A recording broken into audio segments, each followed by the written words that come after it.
Hey there, this is Erin with Homeschooling with Grace. We are going to be talking about homeschooling with neurodiversity today. Now, some caveats and disclaimers before we get into this. I'm speaking from personal experience. I'm not a therapist or any type of qualified professional whatsoever to be talking about neurodiversity. This is just my own personal experience with the neurodiversity that I have in my own home and my own family. But in our home, we have autism spectrum disorder, a lot of ADHD, dyslexia, dysgraphia, and dyscalculia. And so I've graduated a few of those kiddos. And so I've been doing this for quite some time. And I want to talk about a couple of things that are, I guess they were important to me in hindsight. And so maybe they've kind of shaped how I parent and educate this second kind of batch of kids. If you're not familiar, we have a 9-year gap between child 2 and 3. So we have two older girls that are now 20 and about to be 19. Well, they're about to be 21. She turns 21 in just a couple weeks, and then about to be 19. Everybody has a birthday in the summer around here, except for one. And then our boys are 9, who's about to turn 10, and then 8.5. And so we had that big gap. And I love that we had that big gap. It gave me a lot of time to learn. I think it was very, very God ordained. And so, one thing I would say, first of all, is that diagnoses can be very important if you, as the parent, need the diagnosis. So, I'm going to kind of explain that just a little bit. For some of my children, they received a diagnosis early on. And that was extremely helpful to me because I was very uncertain about what I was doing. I was a young mom, young homeschooler, had not had any experience with teaching anyone to read. And therefore, whenever my child really struggled to read, I didn't know if it was my fault. I didn't know if it was her attitude, or I didn't know if there was something wrong, if there was just an issue with her in some way. And so there were a lot of tears, there were a lot of fights, there are a lot of moments that I would take back from her early educational experience before I had a diagnosis. But whenever she was diagnosed with dyslexia and then further like auditory processing disorder and sensory issues and ADHD, it helped me to give her so much more grace because a lot of times these little neurodiverse kids are kind of spunky too, right? So she has just a really spunky personality and a lot of, quote unquote, kind of attitude or whatever. And a lot of that was just because everything was so hard for her. And I was treating her like it shouldn't have been because to me, it wasn't. I didn't have those academic struggles. And so just being able to have like the diagnosis helped me to completely shift expectations for her. Now, the other side to diagnoses is that they can become a little bit of an identity. They can become a label that your child can use as an excuse for not doing hard things.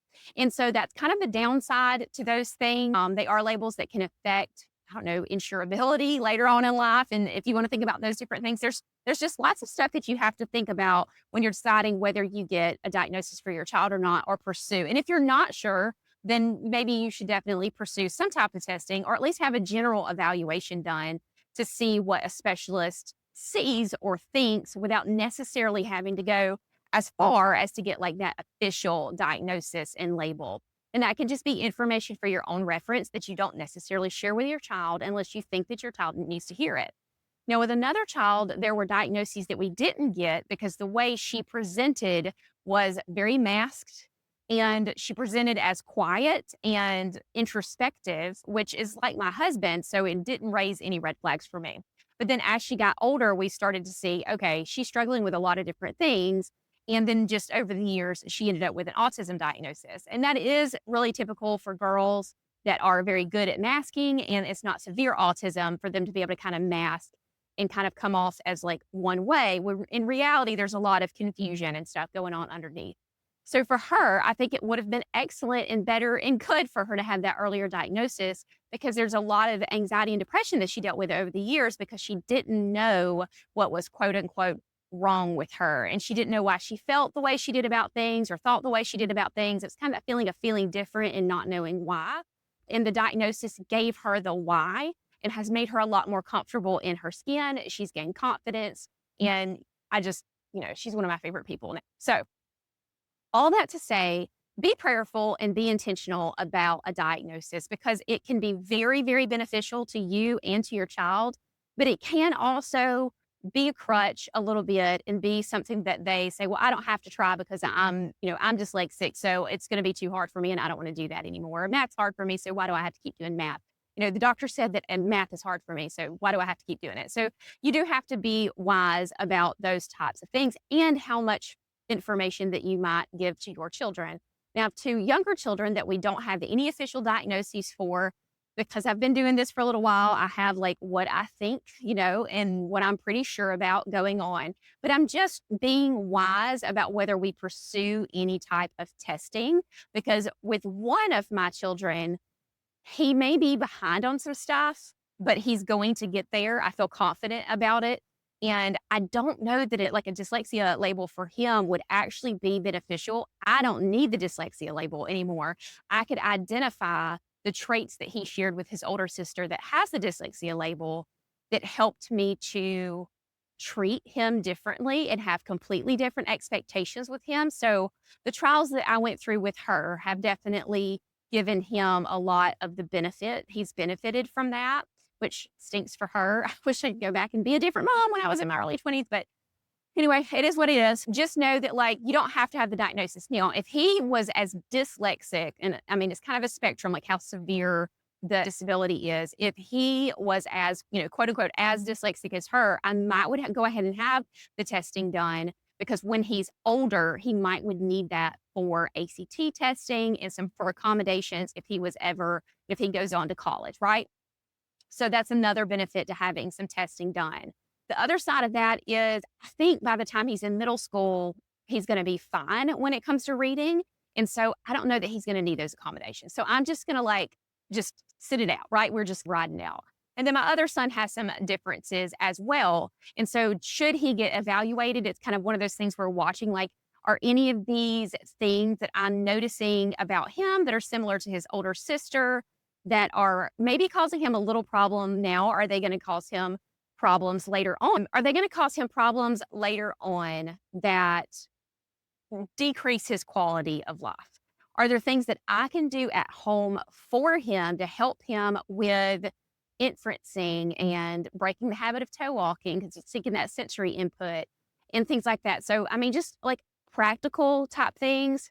He's been through OT and he's been through PT, and his toe walking is entirely preferential. He broke carbon fiber inserts. He pushed through and bruised the back of his legs with AFOs. Like, there was nothing physically that anybody could do to make him stop toe walking. He just had to decide to. And so now he's 8.5, and we talk about, he likes girls, right? He's got like pretty little girls at co-op that he likes. And so I'm like, well, he has, teenagers that he looks up to because he has older siblings. Can you imagine this person kind of walking around their toes? Do you think that would be a little funny if they did that? And he's like, yeah, that would be. I think that would be embarrassing if he did that at, 18 years old.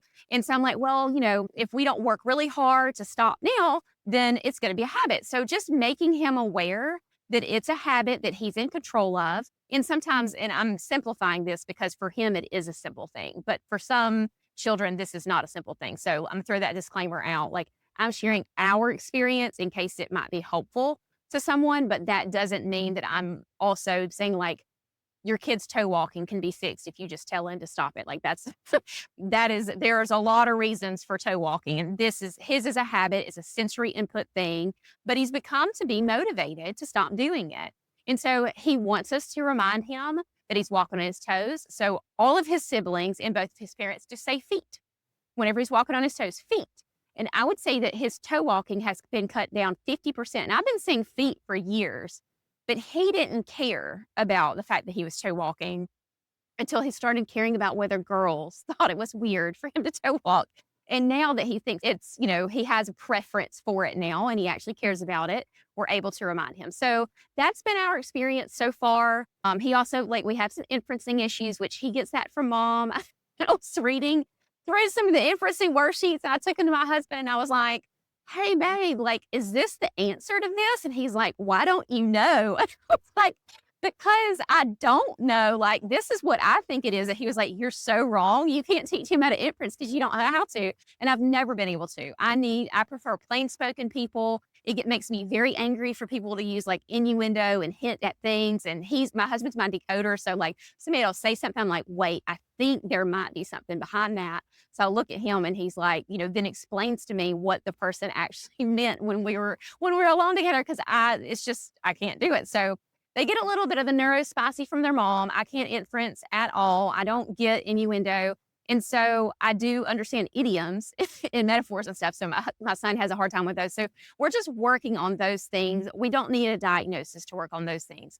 But if those things blossom into more things, and I feel like he needs professional treatment to help avoid some social awkwardness or any type of social issues as a teenager, then we're definitely just going to walk down that path because that would be the right thing for him. So I've already talked 10 minutes about diagnosis, but I think that it's just really important to go into that with some discernment. Is this the right thing for this child? Do I need it? Do they need it? Do they need to know it? How will it affect their mental health in the future to have this diagnosis? What is their natural bend? Are they going to lean into it and use it as a reason not to do hard things?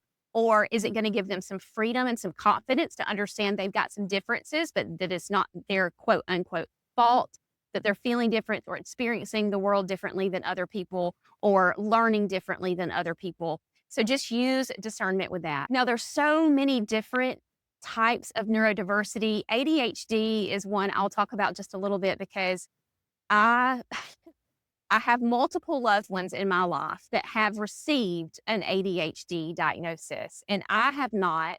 And they said if they have ADHD, then they don't even know what I have. So I'm chasing squirrels all the time. If it's out of my sight, it's out of my mind.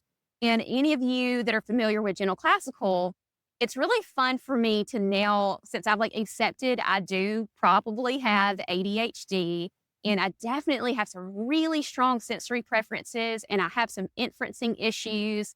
And just to kind of see myself like through a little bit more of like an objective perspective, the things that I've struggled with throughout my life and stuff, and to see that in my children has just kind of helped me come to terms with like they get a lot of their little neurospicy stuff from their mom. And so how has that shaped how I've designed curriculum? And so if you're an ADHD mom or think that you might be ADHD and you're sitting there and you're like, I love your curriculum, it's because we are of the same brain. And so having those one page overviews of what we're going to do that week, that's just like a few words, it's not too much stuff, it's just the framework and the skeleton that I do in the teacher's guides. That is ADHD, man. That is, we need to see at a glance what we're going to be doing. Don't give me 500 words about it until I'm ready for the 500 words, which is why the 500 words about the thing comes in a different place. That's why there's a handicraft guide or an activity guide or a student notebook or whatever else, is because as like when I'm planning, if you start giving me scripting and you give me a bunch of grids and you give me all this kind of stuff, I start to shut down immediately. And so then there's the memory statement cards. Memory statement cards exist because out of sight, out of mind. And so whenever like I had my big girls at home doing school with them, I could not, as much deeply, as much as I wanted to be intentional with my little ones that were home and I wanted to be discipling them and memorizing scripture and working on their little manners and their hygiene habits and just being so intentional with them because I knew how quickly that time went by. I just couldn't do it. I just could not remember. Like every day, it was the end of the day before it began. Like everything was just flying by because it was just one demand, one need, one conversation, one meltdown, one cleaning after another. And it was just too hard. It was just, I felt like a failure all the time because I wasn't able to do and kind of redeem for our family the young years that I felt like because of who I was and what our marriage was like, what our life was like when my girls were little. Like I couldn't go back and fix that, but I could do better because I knew better with my boys. And so that's where the memory statement cards, I was like, I'm going to make these things and stick them on the wall. And I would move them around too, because also I would become blind to them as well if I just kept looking at all that to say, like, there's a lot of aspects of general classical that are there because the writer of them has had for many years undiagnosed ADHD. But they've also been shaped around the fact that my children are kind of neurodivergent as well, because all of the recitations, the way we repeat things for several weeks, and I've watched YouTube videos that are like negative about our curriculum, which is like real hard. It makes me cry, just to be honest. But like, it's usually because they have super neurotypical kids and they don't need the visual. They don't need the repetition. They're like, oh, this is too light. This is not enough. I had to add 40 new things to it. And I got like little spicy things I could say back to that, but I won't do it because I love Jesus. But what I will say is that it's designed for certain people, and it's not a perfect fit for everybody. But if you are a little neurospicy yourself and your kids have all their own little spiciness and stuff, then it may be a good fit for you if you haven't used it before, because we use visual cues. I have found a lot of families that have nonverbal children are using it in the little touch talk type devices. They can kind of plug some of the content in there and they use it as a spine for some of their education. Because it's so visual, it's also great for children with intellectual disabilities. We have a lot of parents of children that have teens and even young adults that are using our primer in our preschool because that's what they still need to learn. And so they're able to do it with them at those different ages. And it's beautiful. So it's not too babyish. It's not those like, I mean, it's got kids and stuff, but it's not like that cheesy, gross kind of, the art I'm talking about that's like super babyish. So it's beautiful even for like older children that still need that lower level of work. Kind of what reason we do repetition is we do a virtue for an entire term in our younger programs until you get up to morning virtues. And the reason that we do that is because like hearts are hard, right? And when we're working on a sin issue in ourselves and in our family or just a habit of some sort, those things take time to cultivate. And I want those things to soak in. But for some of us, it also takes our kids a lot longer to learn like literally anything. They need like 10 times as much exposure and they need more time to digest and more time to process. And that can be for a whole bunch of different reasons. And so we might do the scripture for 3 weeks. And that's not because, you know, it is. It's for a lot of reasons. I won't say that's not because of anything, but it's so that we can soak ourselves in God's word, that like that little portion. If it's 7 words, you can just dissect each one of those words and talk about those over the 3 weeks. And of course, like for some people, they might want to just pace it off faster, but that's kind of the reason a lot of it is the way that it is. We do the memory statements, not because I care if they can verbatim memorize every single thing that I'm saying. We do memory statements because it gives them the vocabulary over and over and over again. And at the end of the day, I want them to know what those words mean. And of course, we're adding context or stories and activities and stuff. We're not just memorizing. But some curriculum, they just do the stories and activities and they don't have the recitations and the memory statement cards. And that's why we have them, is because we have a neurodiverse family and that is what works for us, is to have that repetition and the plugging of those words over and over and over again. So this is already at 20 minutes and I don't want to go much longer. So I guess all I talked about today with neurodiversity was whether you should get a diagnosis or not and how individual that has to be. It's literally starting to rain now. Help me out here. And then the other part of that is, how I also have some neurodiversity. And that is kind of the framework for why Gentle Classical is structured the way that it is and why the different pieces of it are even reflective of what my children needed. And so maybe that answered any questions or was an encouragement to you in some way. But if there's any aspect of this when it comes to like dyslexia reading instruction, how to manage a child with ADHD with your homeschool day, I feel like I could probably record like 47 different episodes on this topic. But if you want me to talk about it anymore, I'm going to need you to like this video wherever you're watching it or listening to it, the audio. Send me an email, drop a comment wherever you're listening and let me know that this is something you want to talk more about and hear kind of our journey and what has worked for us and what hasn't, because I've just thrown the noodles at the wall to see what sticked for like 15 years now. And we've kind of figured out some stuff. So I'm happy to share that as well. So that is all for today. Thank you for listening to Homeschooling with Grace. And I pray that you and your family and your homeschool are blessed.